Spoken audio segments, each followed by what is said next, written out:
What's up, guys? This is Mr. Doggy here, and I bring you a 10-team PPR tight end premium 1.5 startup draft trade that I made a while back.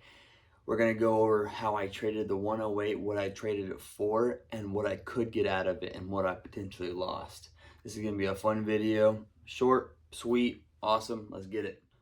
As I pull up the trade on the screen of yours, I ended up trading the 108 for the 302, 502, 902, a 2025 first, a 2026 first, but I ended up trading the 10th round away, 24th round, and 2 future thirds.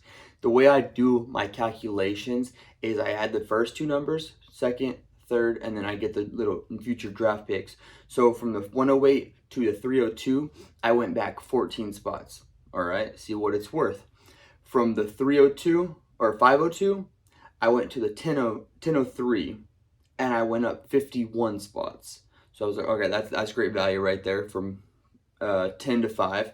But then the 24 to the 9, I went up 152 spots. I think that's where I get a lot of my money shots, because those are still good rounds. I could still hit on those.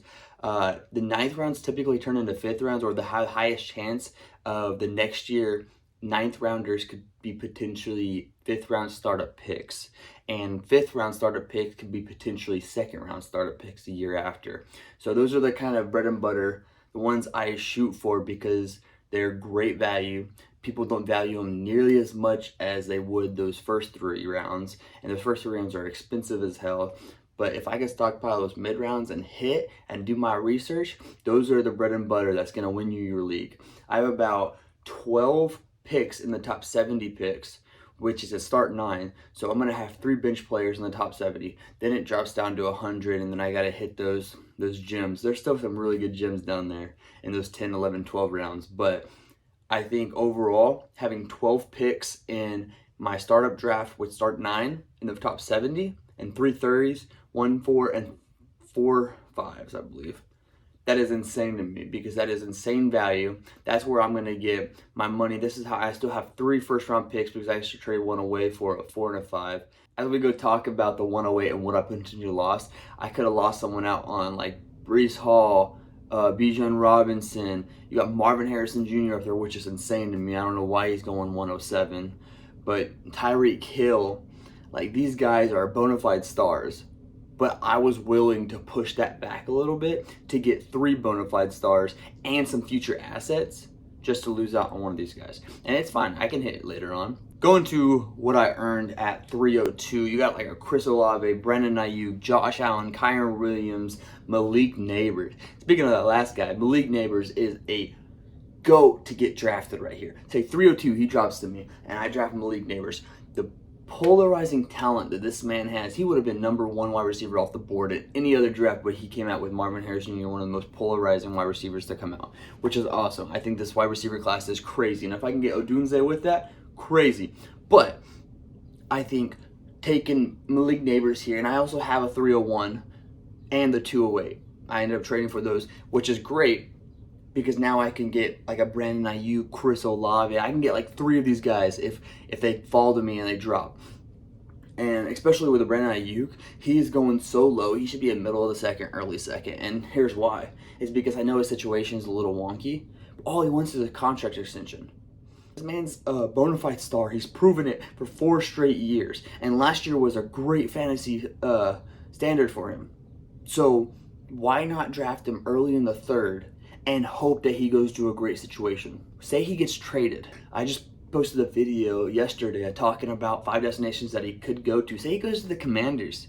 He's going to be a dog there with Scary Terry. Say he goes to the Bills. He's going to be the number 1 wide receiver there. I don't know if it would happen, but Cardinals, Steelers, New England, Chargers. They're number 1 for Chargers. Like, this guy could go anywhere and still put up bona fide superstar numbers, and you're getting him in the early 3rd. Just take a shot on him, man. Like, that's one guy that you can buy him low and sell him high later. If you guys end up not wanting him, or whatever the case is, like, that's the guy to take a shot on. I think this is the sweet spot, in my opinion. Early 3rd, maybe late 2nd. But if you guys can get more draft picks around this in your startup drafts, I think this is one of the greatest hit rates of the entire draft. And going over to my 502, there is a lot of talent here. A lot of talent. You got like Nico Collins, Zay Flowers, DK Metcalf, you got Brock Bowers, Dalton Kincaid, Travis Kelce, you got Kyle Pitts a little bit down the line. You got some good running backs that come around here. Like, this is a great spot to get extra value, extra picks coming out of your fifth. I mean, Nico Collins, he's a little underrated in my opinion. He's gonna be a baller. He's just in a crowded backfield, but I think overall, and especially longer periods of time, giving him a little bit of patience with that backfield, him and CJ are gonna become bona fide superstars as a duo. Zay Flowers is going a little bit high for me, but at the same time, now he's the number one. He was a rookie last year, so he's got something under his feet. I think him and Lamar can get something going. I just feel like Zay definitely gave me some anxiety, something last year, like with the way he played, with the way he kept giving me like weird ass numbers for fantasy, and so something was just off about him. And it's not my favorite pick around here, but if it ended up dropping to me like late fifth, I would definitely take him. I just don't know if I would take him at this pick. But DK Metcalf, on the other hand, DK Metcalf is a dog here. I think that is one of the greater picks at this spot. Especially with the tight ends coming here. We got Dalton Kincaid and Brock Bowers. I don't know how the hell Brock Bowers started going above these guys, but hats off to that man. I don't think I'll be drafting him just because there's a lot of talent that's already kind of proven in this area, or like that has really good upside. Brock Bowers have some of the best upside up here too. But if I had to pick like Kincaid, Pitts, or Brock Bowers, I don't know if I'd go Brock Bowers over those other two. And I know Pitts is a little bit controversial, but if I can go back around and pick him up and take like DK Metcalf, Nico Collins over here, that's worth it in my opinion. Like, why would I not shoot for those? And then going down to the 902, I know that I said earlier that like those 902s can potentially be those 5th round startups next year. It's not necessarily not true. It's just this isn't my favorite 9th round this year. You have Najee, Amari Cooper, Justin Herbert, Scary Terry. You got Aaron Jones going around here. Now, those aren't awful value. I stay away from older running backs unless like I picked really good picks in the beginning, and I'm like, okay, I can sacrifice a pick here and there for an old running back that's going to be proven, that's going to hit this year but might not hit next year. Like, I'm okay with that. But Aaron Jones, I'm going to stay away from. No thanks. Justin Herbert, bro. How the hell is Justin Herbert going this low? Like, this man, he might not have the greatest year this year, kind of getting this run offense under his feet, but dude, this man's going to be a dog.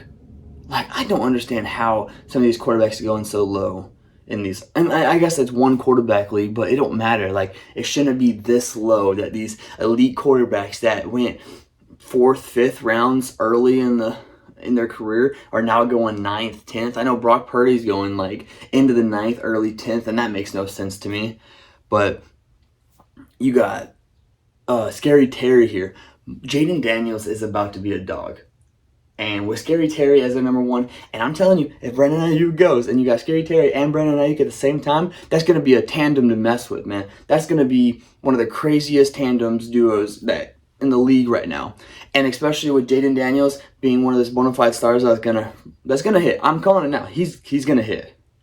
I think this is gonna be one of the greater offenses in the next 2 or 3 years. So investing in Scary Terry isn't an awful choice, especially in the 9th. Like I was saying, he's going to be the one that becomes a 5th round pick next year. He's going to be the one that becomes a 5th round starter pick next year. And Amari Cooper, proven every time. I swear, this man, everyone doubts him, and then he comes out and he balls like he always does.